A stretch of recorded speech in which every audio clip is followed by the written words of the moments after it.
পাকা আমের পায়েস বানাবো। আমগুলো এরকম করে কেটে নিয়ে এটাকে মিক্সিতে পিষে নেব। নিয়ে এখানটা পায়েসটা বসিয়ে দিয়েছি। দুধ গরম হয়ে যেতে চালটা দিয়ে দিয়েছি। দিতে এর মধ্যে তেজপাতা আর ছোটো এলাচ দিয়ে এটাকে ভালো করে নিচ্ছি। এখানে গুঁড়ো দুধটা গুলে নিচ্ছে। একটু গুঁড়ো দুধটা দিলে ভালো টেস্ট হয়। তারপরে ঢেলে দেবো। আমের পালটাকে মিক্সিতে ঘুরিয়ে নিয়েছি। নিয়ে এটা ছাঁকনি দিয়ে ছেঁকে নিচ্ছি। না হলে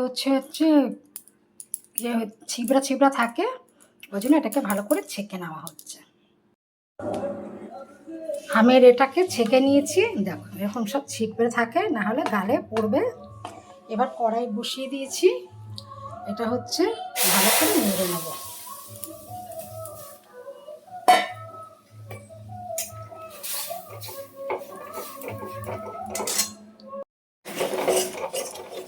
আমের কাঠটা ভালো করে গাঢ় করে নিয়েছি, দেখতেই পাচ্ছেন।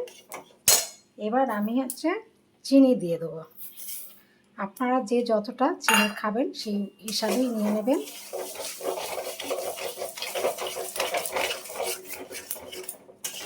এটা দিয়ে ভালো করে নেড়ে চেড়ে নেব। পায়েসটাও হয়ে গেছে, এটাকে বন্ধ করে দেব। দিলে এটা ঠান্ডা হলে তারপরে আমি এটাকে মেশাবো, না হলে দুধ কেটে যাবে। পায়েসটা হয়ে গেছে, পায়েসটা ঠান্ডা করে নিয়েছি।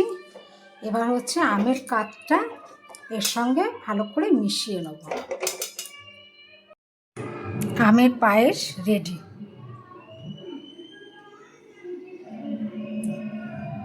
আপনারাও করে খেয়ে দেখবেন, খুব সুন্দর লাগবে।